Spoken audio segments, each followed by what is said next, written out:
긴 36절의 말씀인데요. 말씀이 굉장히 진행이 빠릅니다. 여러분들은 어떠셨어요? 그냥 글자만 읽으시면 안 됩니다. 글자 읽는 거는 애기들도 다, 유치원 애들도 다 읽어요. 글자만 읽으면 안 되고 스토리를 머릿속에 이렇게 이미지화하면서 그렇게 읽으셔야 이게 무슨 내용이구나 알 수가 있죠.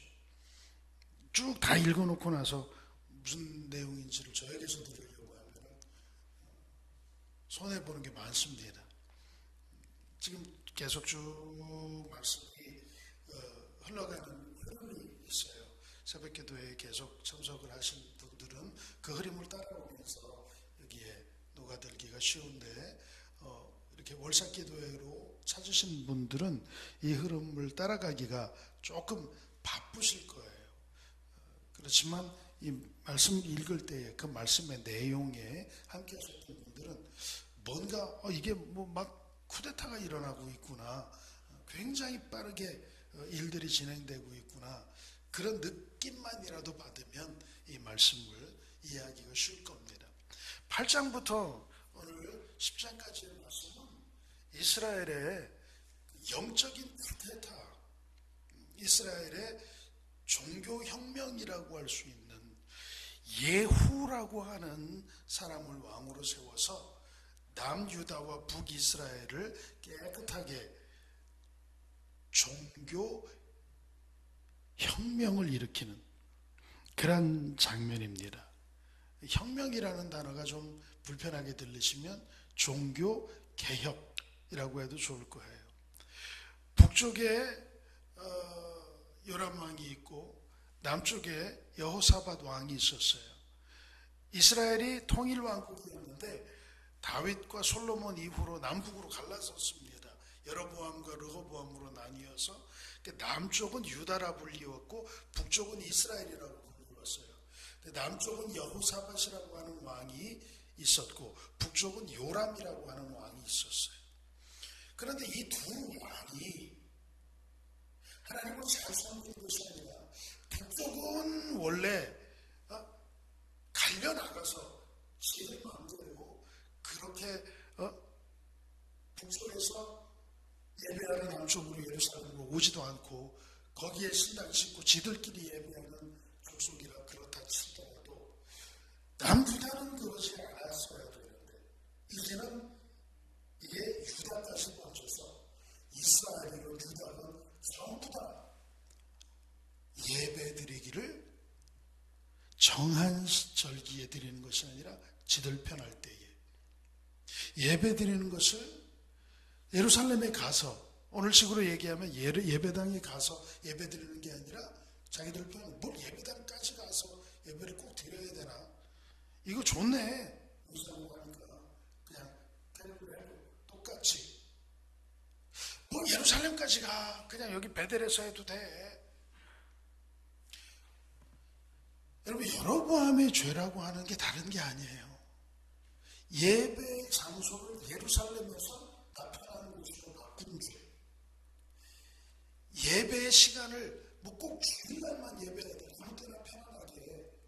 여기 보면 영상들 막 올라와 있는데 유튜브 대충 마음에 드는 거 골라서 그냥 보고, 내가 화요일날 쉬니까 화요일날, 내가 월요일날 쉬니까 월요일, 꼭 그걸 주일날 할 필요 없어.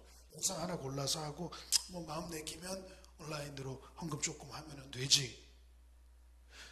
그게 구약의 이스라엘 때부터 있었던 죄입니다. 절기를 회파합니다. 아무 때나 정한 절기예요. 월삭도 정한 절기고, 구약에는 월막이라는 것도 있었어요. 보름에도 모여서 예배했습니다. 안식일 주일에 모여서 예배했습니다. 6월절에 모여서 예배했습니다. 수칠절, 수장절에 모여서 예배했습니다. 이렇게 정해져 있는 절기가 있는데 뭘 그렇게 꼭 정해질 때 해야 되나? 나 편할 때 하면 되지. 나 편한 곳에서 하면 되지. 그런 장소를 자기 마음대로, 시간을 자기 마음대로. 그리고 하나는 여호와의 제사장들, 제사장들은 정해져 있는 그러한 레위 자손들 가운데에 아론의 후손들로 그렇게 정해져 있는데 그런 거 다 무시했습니다. 아무나 하고 싶으면은 목사하면 되는 거지. 요즘 목사가 굉장히 흔합니다. 얼마나 되기가 쉬운지 몰라요. 그래서 저는 모르겠어요. 행정적으로 다른 것들은 차치하고라도 기독교 대한감리회 정회원이라고 하는 것을 나름 자부심을 갖습니다. 적어도 기독교 대한감리회 정회원이 되려면 최소한 10년 이상의 과정을 거쳐야 됩니다. 그렇지 않고는 될 수가 없어요. 뭐 어디 가서 학원 다니고 6개월 만에, 1, 2년 만에 목사 되고 그렇지 않은. 그런데 이때 미가의 예를 들어서 보지만 하고 싶은 사람 주회종 하고 싶다, 제사장 하고 싶다 그러면 그래 너 해. 그러던 시기였습니다. 예배 드리는 것을 귀찮게 여기고 하나님 앞에 제물 드릴 때에도 정성으로 제물 드리는 것이 아니라 그냥 눈 먼 거, 저는 거 그냥 아무거나 대충 갖다가 형식만 바치고 그랬던 때에 하나님께서 이스라엘 백성을 징계를 하셨죠. 이세벨이라고 하는 여인을 통해서 왕이라고 하는 그러한 포악한 왕을 통하여서 아합과 이세벨 시대에 이스라엘은 고통을 당하였습니다. 그런데 그것도 다 하나님의 계획의 뜻 가운데에 있었던 일이라 그 하나님의 때가 지나자 하나님의 예정하신 작정하신 시간표가 지나자 이제 하나님은 예후라고 하는 사람을 통해서 이세벨과 아합의 가문을 칩니다. 여기 나오는 쭉 내용들 우리가 읽어보았으니까 구체적으로 열거하지 않겠습니다. 왕자들을 다 죽이고 여호나답과 손을 잡고 그리고 집안에 남아있는 일가들을 싹 다 죽이는 그런 장면들입니다. 질문. 예후가 아합과 이세벨의 일가를 진멸하라고 사실 엘리야가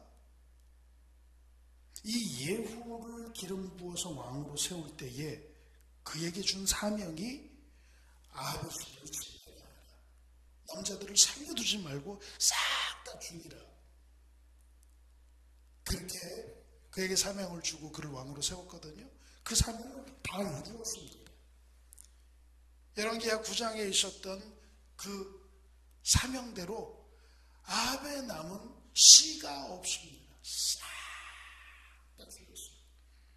그리고 거기에서 한 걸음 더 나아갔습니다. 엘리야의 명령에서 한 걸음 더 나아가서 거짓말로 내일 내가 바알을 위해서 큰 제사를 지낼 거다. 아합은 바알을 조금 섬겼고 나는 아합보다 이세벨보다 더 많이 바알을 섬길 거다. 그러면서 바알 선지자들 다 불러 모아라. 그리고 바알 제사장들 다 불러 모아라.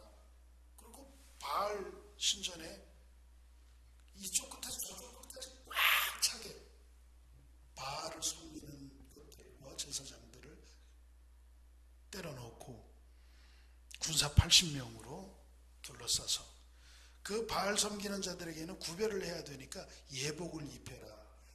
이 사람들은 왕이 우리를 특별 대우하려나 보다. 예복 입고 그 안에서 제사 지내고 끝나고 갈 때 한몫 주려나 보다 그랬겠죠. 그 예복은 죽음의 표식이었던 겁니다. 그렇게 해서 엘리야가 사명을 준 것보다도 더 나아가서 열심을 내어서 아합의 집안을 진멸하였고 그걸 더 나아가서 바알 섬기는 자들과 그 제사장들을 싹 다 죽였어요. 깨끗하게 종교개혁을 열심 있게 했습니다. 질문 드린다고 했죠? 예후가 잘했습니까? 못했습니까?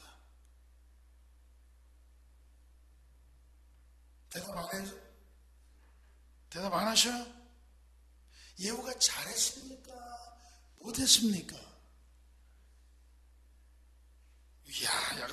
하고 무슨 함정이 있는 것 같은데 이거 잘했다고 그래도 함정이 있을 것 같고 못했다 그래도 함정이 있을 것 같고 참 지혜롭습니다. 잘했어요. 못했어요. 여러분 사람의 입장에서 볼 때는 잘한 거예요. 그렇죠? 야야 화장실 좀 청소해놔라. 그랬더니 화장실 깨끗하게 청소를 했어요. 그리고 시키지도 않았는데 마당도 싹 쓸어놨어요. 그 옆에 보기 싫던 쓰레기통도 싹 다 비우고. 잘했어요 못했어요? 잘한 거지요. 잘한 거지요. 집사람이 어디 가다가 애들한테 외출하면서 야, 그 설거지 좀 해놔라 그랬는데 이거 설거지를 깨끗하게 해놓으면 막 청소기 밀어놓고 방 깨끗이 닦아놓고 쓰레기 분리수거 다 해놓고 그러면 그 못했다고 막 혼내요? 누가 시키지도 않은 방 치우라 그러고 시키지도 않은 쓰레기통 밀고 그러냐고 그러지 않았어요. 잘했다고 고맙다. 엘리야를 통해서 주신 아합의 집안을 진멸하는 것에 나아가서 여호와의 대적이었던 바알 섬기는 것들을 다 죽이고 바알 신당을 헐어서 변속관으로 만들어버리고 그리고 바알 목상들을 다 찢어서 불태워버리고 시킨 것보다도 더 열심히 잘했습니다. 인간적으로 보면 이것만큼 더 어떻게 열심히 하려고 더 어떻게 잘해요. 31절을 보면은 이렇게 이야기를 하고 있습니다. 그러나 벌써 그러나라고 시작되는 것은 역접이잖아요. 이 접속사가 앞에서 열심을 내고 잘했어요. 그러나 뭐가 문제라는 거예요? 같이 배워볼까요? 예후가 전심으로 이스라엘 하나님 여호와의 율법을 지켜 행하지 아니하며 여로보암이 이스라엘에게 범죄하게 한 그 죄에서 떠나지 아니하였더라. 열심은 있었어요. 그 열심은 어떤 열심입니까? 하나님이 맡겨주신 일에 대한 열심이었어요. 남에 대하여서 심판하고 남을 처단하고 지적하고 그 남은 바알 선지자들, 바알을 우상 숭배자들이에요. 아합과 이세벨이에요. 하나님을 온전히 섬기지 못하는 그것들에 대해서 지적하고 심판하고 그것들을 처단하고 목상을 찍어버리고 신전을 헐어서 변속관으로 만들고 하는 일은 열심히 했습니다. 남에 대한 일은 열심히 하였지만 그러나 자기 자신은 전심으로 여호와를 섬겨서 여호와의 말씀대로 온전히 지켜 행하지 아니했고 북이스라엘이 여로보암을 통하여서 가졌던 전리를 함부로 지 맘대로 예배 장소를 함부로 지 맘대로 주의종 세우는 것을 지 맘대로 했던 그거는 지키지 않았더라. 그대로 따랐더라. 그러니까 뭐예요? 바알 선지자들을 처단하는 일은 열심히 했는데 정작 자기의 신앙은 개혁하지 않았다는 거예요. 여러분 우리들 가운데도 이런 이들이 있을 수 있습니다. 형식적인 일은 열심히 합니다. 여호와의 일은 열심히 하는데 여호와의 말씀대로 사는 삶은 엉터리. 교회의 일은 잘해요. 그런데 자기의 삶은 엉터리인 그러한 이들이 있을 수 있습니다. 여러분 이거 무서운 말씀입니다. 예후가 전심으로 이스라엘 하나님 여호와의 율법을 지켜 행하지 않았다라고 하는 것은 하나님의 판단이에요. 타인의 죄에 대해서 심판하고 그리고 행정적인 일을 하고 그런 것은 열심히 특심이고 또 잘하고 그러지만 내 삶은 하나님의 율법 말씀과 동떨어져 있을 수 있다는 것, 두려운 말씀으로 받으시기 바랍니다. 예후의 열심이 예후 이후 4대까지 왕위가 보장되는 그러한 유익이 있었습니다. 그렇지만 자기 집에 유익이 있었고 바알 세력을 없애서 국가적으로도 유익이 일부 있었지만 그것은 일시적입니다. 결국은 이 이스라엘의 이 여로보암의 죄악이 그대로 남아있기 때문에 이 잡초같이 남아있었던 이 죄가 뿌리를 내리고 점점 세력을 키워가서 결국은 이스라엘을 멸망시켜버리게 되는 원인이 되었다고 하는 사실 우리는 꼭 기억해야 합니다. 저를 비롯해서 우리 장로님들, 권사님들 교회에서 열심히 일하는 게 능사는 아닙니다. 일도 열심히 해야죠. 그러나 일보다 중요한 것은 삶입니다. 하나님 앞에 내가 어떻게 말씀으로 살아내는가. N번방 사건이라고 그 주범인 조주빈 또 같은 군인들 둘 또 잡혔죠. 근데 거기 연루된 사람들이 자살하고, 근데 거기 연루된 사람들 지금 명단이 발표 안 됐죠. 제 개인적인 생각에 발표했으면 좋겠어요. 도대체 어떤 인간들이 거기 연루되어져 있는지. 중도 하나 잡혀갔죠. 낮에는 목탁 두들기고 밤에는 그런 음란 사이트에 드나들면서 돈 벌고, 정말 두렵지만 거기 목사들이 연루되어 있지 않다는 보장, 정말 죄송하지만 못할 것 같아요. 국회의원들이 연루되어 있지 않다는 보장, 사회 유명 저명 인사들이 연루되어 있지 못하다는 보장. 이제는 제 추측입니다만 그 명단 검찰이나 경찰이 확보한 것 확 공개하면 이 사회가 완전히 뿌리채 뒤흔들리거나 아니면 충격이 너무 커서 공단을 이렇게 명단을 공개하지 않는지도 모르겠습니다. 그게 어떤 사람들입니까? 삶으로는 그 중인 목탁을 얼마나 열심히 두들겼겠어요. 연부를 얼마나 열심히 했겠습니까? 그러나 삶은 개판이었어요. 여러분들의 열심히 여러분들의 삶을 살리고 가정을 살리고 자녀를 살리고 교회와 민족을 살리는 그런 열심히를 추구합니다. 열심히 아이를 키우지만 아이도 죽고 가족도 죽고, 열심히 배우자를 위하고 열심히 위한다고 하였지만 그 위하는 것이 그릇되고 잘못되고 여호와의 율법과 말씀을 벗어난 위함이어서 나도 죽고 걔도 죽이고 결국은 모두 죽는 그러한 일이 있을 수 있습니다. 예후의 열심은 민족을 살리는 열심이 결론적으로는 아니었어요. 일시적인 회복의 효과가 있었지 근본적인 회복의 효과는 아니었다는 겁니다. 말씀 마칩니다. 여러분, 그러나 예후가 전심으로 이스라엘 하나님 여호와의 율법을 지켜 행하지 아니하고 여로보암이 이스라엘의 동안 그 죄에서 떠나지 아니하였더라. 이 말씀을 우리가 보면서 과연 나의 삶은 어떠한가?